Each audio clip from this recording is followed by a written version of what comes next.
मुझे ये जरूर पता था कि पापा की आर्थिक स्थिति बहुत ही खराब थी। जानते हैं, उस समय मुझे खुद पर भी विश्वास नहीं था। अब की बार हम मम्मी और पापा को निराश नहीं होने देंगे। पापा का सारा कारोबार ठप हो गया। खाने पीने के लिए सोचना पड़ता था, दाने दाने को मोहताज बनाना पड़ता था। तब वहाँ पर हमको बहुत बुरा लगा और मैंने अपना लक्ष्य निर्धारित किया।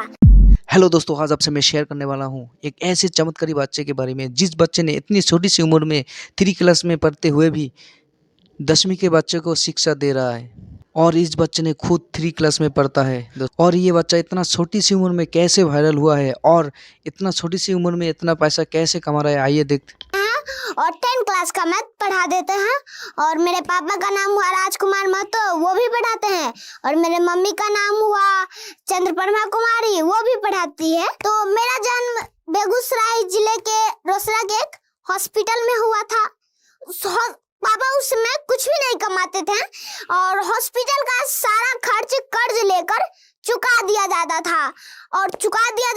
फिर बाद में एक खेत बेचकर सारे कर्ज को चुका दिया गया। उसके बाद मैं, मम्मी, पापा पटना जिले के नदमा गांव में आए। वहां पर पहले से ही पापा एक किराए के मकान में एक रूम लेकर रहते थे। मुझे ये नहीं मालूम था कि पापा मम्मी घर छोड़कर किराए के मकान पर क्यों रहते थे, लेकिन मुझे ये जरूर पता था कि पापा की आर्थिक स्थिति बहुत ही खराब थी। धीरे धीरे समय बीतता गया और जब मेरा उम्र चलने दौड़ने का हुआ, जानते ही होंगे आप लोग कि चलने दौड़ने की उम्र में बच्चों में बहुत शैतानियां होती है। मेरे में भी थी। हम क्या करते थे कि इधर खाते थे पर खाने तो जब आपका उम्र चलने दौड़ने का होता तो आप तो खाते ही होंगे। तो जब हम खाते थे ना तो उधर छीट दिए खाते थे, फिर उधर खाए तो उधर छीट दिए, उधर खाए तो उधर छीट दिया। जब बचपन में हम खिलौना से खेलते थे तब गेट पर छोड़ देते थे खिलौना, तो कोई आदमी आता था तो खिलौना पे पैर रखकर गिर जाता था। इसके वजह से फिर अब गिलास में पानी ले लेते थे तो इधर गिरा दिया ना तो मकान मालकिन हमको डांट देती थी, जिसकी वजह से मम्मी भी रो जाती थी। तब मैं कहता था कि जीवन में किसी के लिए आंसू मत बहाइएगा, जीवन में किसी के लिए आंसू मत बहाइएगा। वो आपके आंसुओं के काबिल नहीं होगा।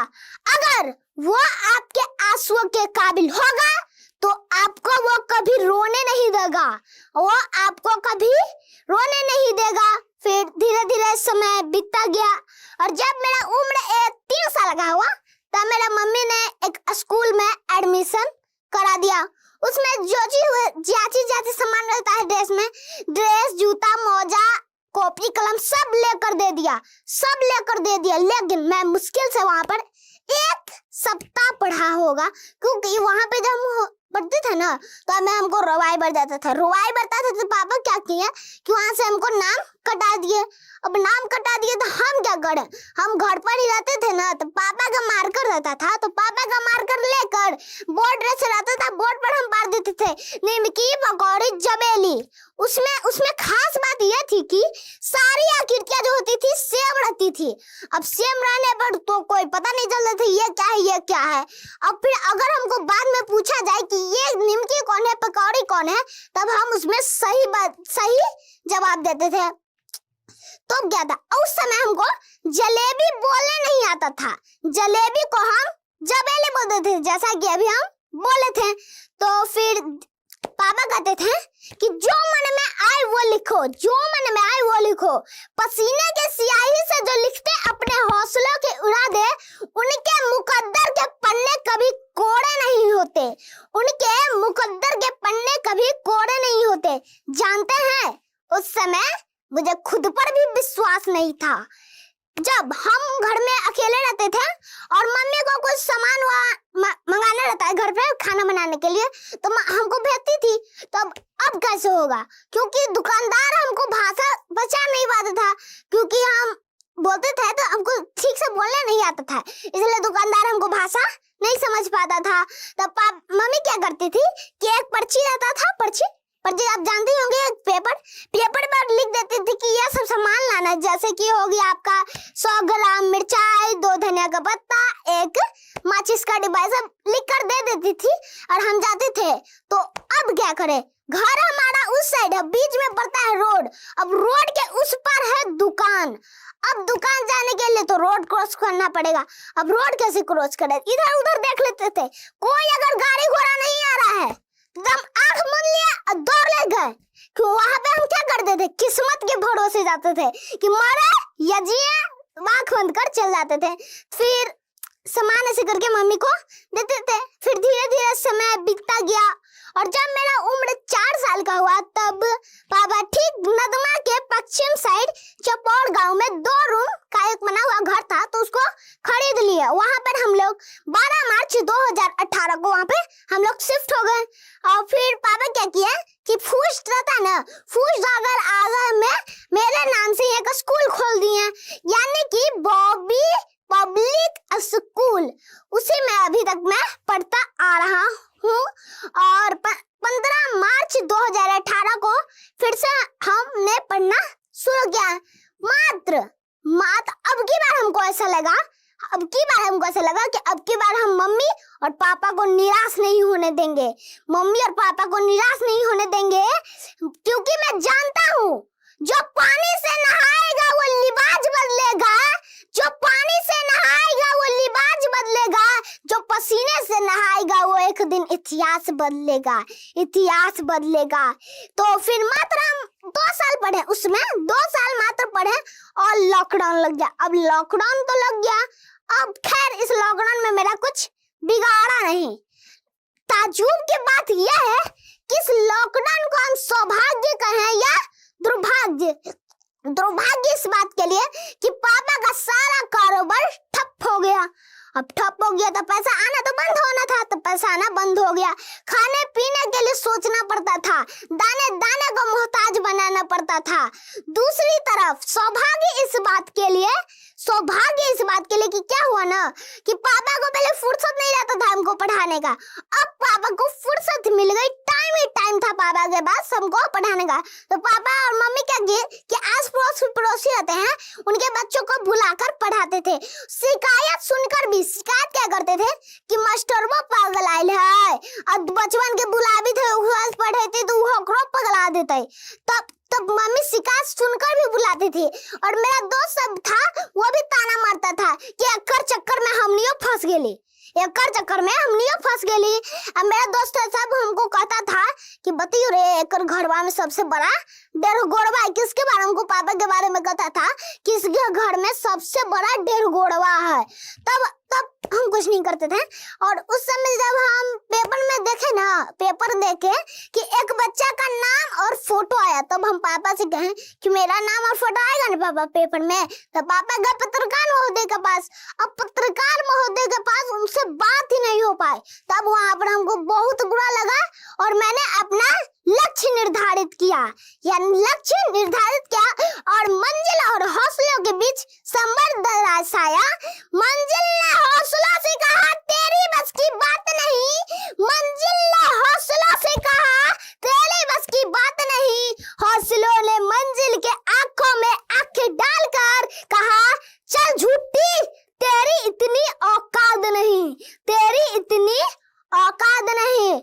उसके बाद कुछ दिनों बाद बगल के वित्त-रहित विद्यालय, जिसके वजह से हम लोग नदमा में शिफ्ट हुए थे, वित्त-रहित विद्यालय में अमृत महोत्सव के दिन था। उसमें प्रोग्राम हुआ, किसी प्रश्नोत्तरी कार्यक्रम हुआ, उसमें हम भाग लिए। तो हमको फर्स्ट प्राइज के रूप में मिला एक चांदी का पेन, 1500 रुपए और साथ पेपर में नाम भी आया। तब हमने कहा अभी हमको मंजिल भूलना नहीं है, मंजिल पर मेरा हक है, उसको अब मुझे पाना है। कहा गया है दोस्तों, मंजिल को भुलाकर जिया तो क्या जिया, अगर तुझ में दम है तो उसे पाकर दिखा। लिख दे खून से अपनी कामयाबी की कहानी और बोल उस किस्मत से कि दम है तो मिटा कर दिखा। किस्मत की एक कमाल की बात है, वो पलटती जरूर है लेकिन मेहनत की दम पर पलटती है। आप सोच रहे होंगे कि मैं 10वीं क्लास के बच्चे को पढ़ा कैसे सकता हूँ। पढ़ाने के बाद से पहले मैं बता देता हूँ कि मैंने कैसे पढ़ा। तो उसमें हमारे लॉकडाउन के टाइम में एक बेसिक मैथ लिखा गया था। बेसिक मैथ में क्या क्या था, 9 क्लास के स्तर तक का सब कुछ दिया गया था। जैसे हो गया आपका गुणनखंड, गुणनफल, साधारण ब्याज, ऐसी बहुत सारी चीजें होता है, उसमें दिया गया था। उसमें हम बेसिक मैथ बनाने थे।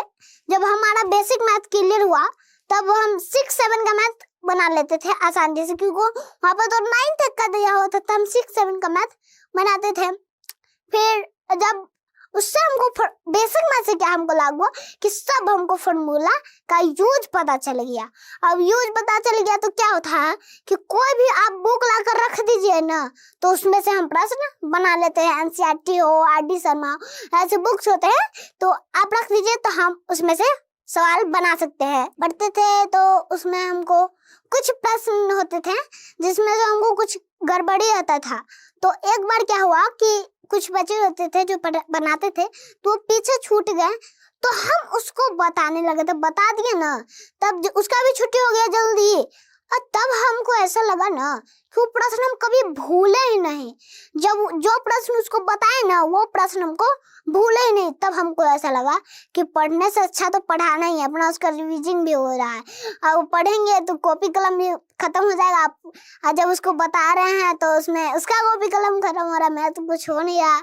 इससे यही हमको फायदा लगा। और क्या होता था कि जो रिवीजन हो जाता था उससे, जिससे हमारा मैथ कंठस्थ होता था। अभी तो मैं सिर्फ अपने दोस्तों को पढ़ाता था, लेकिन एक दिन कैसा हुआ कि मेरे पापा जैसा कि आपने हमको बताया कि मेरे पापा पढ़ाते हैं, तो एक दिन क्या हुआ कि पापा को कोई और काम में लग गया, तो पापा कोई और काम करने लगे तो उनका क्लास खाली रह गया।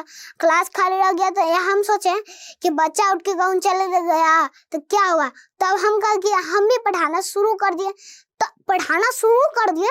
तो उसमें हमको लगा कि पहली क्लास तो हम ये ले लिए, पढ़ाना शुरू किया, तब हमको लगा कि अरे बाप रे बाप, हम तो इसको भी पढ़ा दिए। अब क्या हुआ, अब हम धीरे धीरे बढ़ते गए, उसी समय बीता गया, तब हम और स्तर के बच्चे को भी पढ़ा लेते थे। और आज मैंने अपना YouTube चैनल भी बनाया है जिसका नाम हुआ बॉबी राज ऑफिशियल। जो बच्चे मेरे से नहीं पढ़ पाते हैं वो ऑनलाइन पे भी पढ़ लेते हैं। धीरे धीरे हम पढ़ाते गए, पढ़ाने के बाद धीरे हम पढ़ाने लगे और ज़्यादा, तो मेरा नाम आज पूरा बिहार लेने लगा। मेरा सपना था कि पेपर में फोटो आए, और धीरे धीरे मेरा सपना अभी पूरा हो रहा है। आज मेरा नाम पूरा बिहार ले रहा है, लेकिन अभी मुझे यहाँ पर ही नहीं रुकना है, यानी कि यहीं तक मैं सीमित नहीं रहना है, मुझे और भी कुछ करना है, क्योंकि मेरा लक्ष्य है कि हमको वैज्ञानिक बनना है। लक्ष्य हमारा यही है और मुझे इसे पूरा करना है। अब जरा एक बार सोच के देखिए, जो मीडिया वाला के पीछे हम भाग रहे थे गेट के अंदर जाने से पहले, अब वो मीडिया वाला हमको पीछे भाग रहा है। एक बार मन से सोच के देखिएगा। इसीलिए कहा गया है वक्त अभी भी है, वक्त यूं बर्बाद न कर, खींच ले कमान पर तीर और वार कर। ज्यादा से ज्यादा निशाना चूक जाएगा, जीतना है अगर तो कोशिश 1000 बार कर, अभी मैं कोशिश करता रहूंगा। अभी हमको बहुत ही कोशिश करना है, क्योंकि अभी मैं मंजिल पर पहुंचा नहीं हूँ। अभी तो बस हम खाई से उठकर जमीन पर अभी मैंने पैर रखा है। अभी तो मंजिल बहुत दूर है, मंजिल को हमें पाना है, उस पर मेरा हक है। ये नहीं कि मेरा नाम पूरा बिहार ले रहा है तो मैं महान हो गया, अभी भी मैं राही हूँ, अहंकारी नहीं। अहंकार लोगों को पतन की तरफ लेके जाता है। कहा गया है दोस्तों, छत को बहुत गुरूर था छित होने का, एक मंजिल और बनी छत फर्श हो गई, इसीलिए कहते हैं अहंकार नहीं कीजिएगा। तूफान ज्यादा होती है तो कश्ती डूब जाती है, तूफान ज्यादा